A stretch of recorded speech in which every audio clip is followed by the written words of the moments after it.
Prologue: The Shattering. The air smelled of rain and betrayal that night. I stood in the doorway of my own home, the house I'd painted with dreams, clutching a phone that trembled in my hands. On its screen, a video played, a grainy, merciless truth. My husband, Maxim, the man I'd sworn to love forever, was tangled in our bed with another woman. Her blonde hair spilled over my pillow. His rough hands gripped her hips, and their laughter, sharp, cruel, cut through the silence like a blade. I didn't scream. I didn't cry. Something inside me snapped, cold and final, as the rain pounded the windows. 7 years of my life, bruised and broken, flashed before me. And in that moment, I knew they'd pay. Not with tears or pleas, but with a vengeance so precise, so ruthless, they'd wish they'd never crossed me. This is how it began. The unraveling of a marriage, the birth of a reckoning. Chapter 1: The Perfect Life. My name is Emily Harper. I'm an American born and raised in a sleepy little town called Willow Creek, Ohio, where the biggest excitement was the annual county fair. I'm 32 now, and until recently, I thought I'd build a perfect life. I'd always been the dreamer type, tall, with curly brown hair and hazel eyes, a girl who sketched designs in notebooks and imagined a future full of color. Then I met Maxim Kovalev, a Russian immigrant who swept into my world like a storm. It was 7 years ago in a dimly lit bar in Chicago, where I'd moved after college to chase my freelance design career. He was striking, 6'2", broad-shouldered, with dark hair and a jawline that could cut glass. His voice, thick with a Russian accent, carried a roughness that made my skin tingle. He slid a glass of whiskey across the bar and said, "You look like someone who knows what she wants." Am I right? His English was choppy, but his confidence was magnetic. I laughed, and that night turned into a whirlwind romance. 2 years later, we married. The ceremony was small but sweet. Me in a flowing white dress, him in a sharp black suit, exchanging vows in a quaint chapel under a stained glass window. We settled into a charming house in the Chicago suburbs, complete with a creaky wooden porch and a garden where I planted roses, red, pink, and white, my little patch of beauty. Maxim worked as a mid-level manager in an IT firm, pulling in a solid salary, while I took on design project from home. We talked about kids, always in a couple of years, and I thought our marriage was a beautiful blend of my American optimism and his Russian intensity. I was wrong. Chapter 2: The First Cracks. Maxim's temper was the first shadow. It started small, his Russian fire flaring up over burnt toast or a misplaced sock. He'd snap, his voice booming through the house. "Why can't you do anything right, Emily?" I'd shrink, apologize, and he'd soften, kissing my forehead with a muttered, "Sorry, I'm just stressed." But then it escalated. A year into our marriage, I spilled coffee on his favorite shirt, a crisp, white one he wore to meetings. His hand flew before I could blink, a sharp slap across my cheek. "You need to be more careful, Emily," he growled, his eyes cold. I stood there, stunned, my face stinging. He brought me daisies the next day, and I forgave him. I shouldn't have. The abuse grew routine. A bruise on my arm from a grip too tight, a shove into the wall when I asked too many questions, a split lip when I forgot to iron his pants. Once, he threw a glass at me, missing my head by inches because dinner was cold. "You're useless," he roared, his accent thickening with rage. I hid it all. Long sleeves, makeup, fake smiles for friends. "He's just passionate," I'd tell myself, clinging to the man I thought I loved. But last spring, something else shifted. He started staying late at work, urgent projects, client dinners, he'd say, waving off my concerns with a smirk. Then I noticed the phone. He'd take it to the bathroom, the garage, anywhere I wasn't.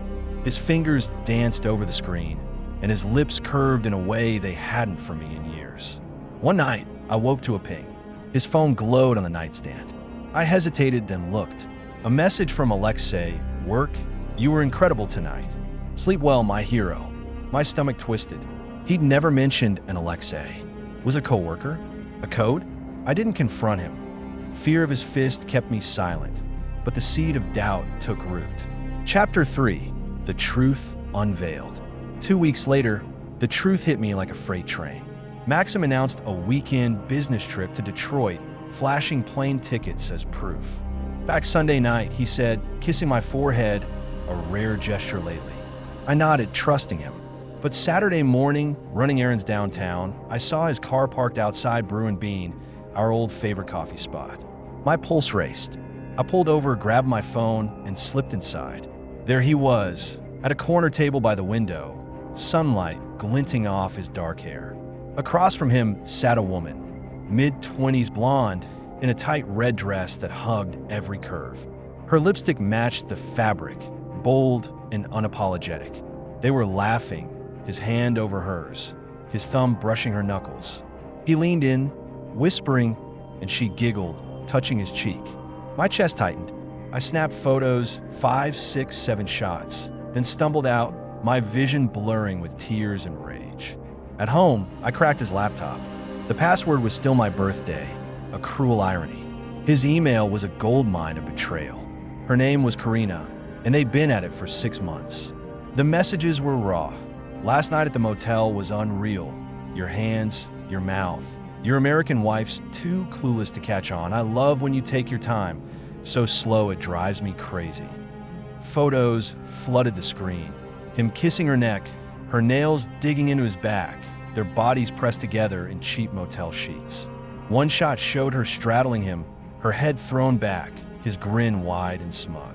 Another had him pinning her against a wall, her legs wrapped around him, his shirt half open. I slammed the laptop shut while rising in my throat. Chapter 4. Betrayal and Brutality in Detail. I couldn't stop there. I installed a tracking app on his phone and synced our home cameras to my laptop. What I found was worse than I'd imagined. He didn't just meet her in motels. He brought her to our house. One Friday, while I was at a friend's baby shower, the living room camera caught them. They stumbled in, half drunk, spilling wine from my crystal glasses onto the rug. He yanked her dress down, the red fabric pooling at her feet, and she laughed as he shoved her onto the couch. His hands roamed her body, her hips, her thighs, her breasts, while she moaned his name, Maxim, oh God, Maxim. They didn't stop there. The bedroom camera, our bedroom, recorded the rest. He threw her onto the bed, the same bed where he'd held me, promised me forever. She clawed at his shirt, buttons popping, and he pinned her wrists above her head, his lips on her throat. It wasn't rushed. It was deliberate, intimate. He kissed her shoulders, her stomach, whispering things I couldn't hear but could guess. The same sweet lies he'd once fed me. She giggled. What if Emily comes home? He chuckled. She's too busy playing the good little wife. They laughed together, mocking me as he moved over her, their bodies sinking in a rhythm that made my stomach churn. Another time, the kitchen camera caught them, her perched on the counter, legs spread, him between them, his hands rough and possessive. They used every corner of my home, turning it into their stage. Meanwhile, his cruelty to me sharpened. One night, I asked about a late meeting, my voice timid. His fist crashed into my jaw, sending me sprawling. Don't question me, American bitch, he snarled, towering over me as I clutched my face. Blood trickled from my lip. He stormed out, and I curled up on the floor, sobbing. The next day, he tossed a bouquet of roses on the table. For you, Malishka, and acted like nothing happened. Another time, he grabbed my arm so hard it left a purple ring, hissing, "You're lucky I don't do worse." Once, he pinned me to the wall, his forearm against my throat because I'd burned his steak. Useless woman, he spat, letting me drop when I gasped for air. I stopped asking questions, but I didn't stop watching. Chapter 5. The Plan for Revenge. Divorce was an option, clean, simple, legal. I could have taken half his money, the house, and walked away. But that wasn't enough. He'd beaten me, cheated on me, turned our home into his playground. I wanted him broken. I wanted Karina broken. Revenge consumed me. I started small. Karina was his co-worker, a junior analyst with big eyes and bigger ambitions. She had a boyfriend, Dennis, a lanky guy I found on Instagram. I sent him an anonymous email. Your girl's screwing a married Russian. Proof attached. I included the juiciest photos. Her naked on top of Maxim, his hands gripping her hips, a motel bed creaking beneath them. Within 24 hours, her Instagram exploded with cryptic posts. Trust is dead. I deserve better. Dennis was gone, and she was alone. Next, Maxim's career. He bragged about his job, his American success story. I compiled a dossier, emails, texts, videos, and sent it to his boss, his team, even his clients.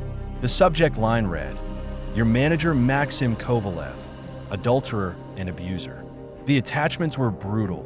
A clip of him and Karina on our couch, her moans echoing, a photo of my bruised arm with a timestamp, a text where he called me too stupid to leave, a bedroom video, his voice growling her name. 2 days later, he stormed in, eyes wild. "Emily, what the hell did you do?" "They fired me. I'm blacklisted." He lunged, grabbing my throat, but I kneed him and ran to the kitchen. "You did this to yourself," I spat. He smashed a lamp and left, cursing in Russian. Chapter 6, the final blow. I sold the house. My name was on the deed, a perk of American property law. He came back to find his clothes, his precious vinyl records, his vodka bottles dumped on the lawn, locks changed. I tape a note to the door. "Hope Karina's got room for you, you Russian pig." Neighbors watched, whispering, as he kicked the pile and screamed my name. I watched from friend's window, sipping coffee, feeling the first spark of satisfaction. Karina wasn't spared. She posted about modeling gigs, her big break. I dug up her portfolio and sent it to every agency in Chicago, attaching her sex pics with Maxim. "Your next star, classy, right?" I added a video, her begging him for more, his laughter filling the frame. Her phone must have blown up with rejections. She scrubbed her online presence and, rumor has it, fled to Milwaukee, tail between her legs. For Maxim, I went nuclear. A lawyer friend faked a debt claim, $1.2 million, tied to a non-existent loan with forged signatures. He got a court summons, and his voicemails piled up. "Emily, please, I'm begging you. I'll lose everything. I'll change, I swear." His voice cracked, a shell of the man who'd hit me. I called back once. "You bruised me, betrayed me, laughed at me. Rot in it." Click. Later, I heard he'd sold his car to pay a lawyer, only to learn the debt was a phantom. Too late to undo the damage. Epilogue. I'm in a new apartment now, downtown Chicago, with a view of the skyline that glitters at night. Maxim slunk back to Russia, broke and disgraced, or so I hear from mutual friends who pity him. Karina's a ghost. Someone said she's waitressing somewhere, her modeling dreams dust. The scars, physical and otherwise, linger, faint lines on my skin and sharper ones in my mind. Revenge didn't heal me, but it leveled the playing field. I sleep better now, the silence my own. That's enough.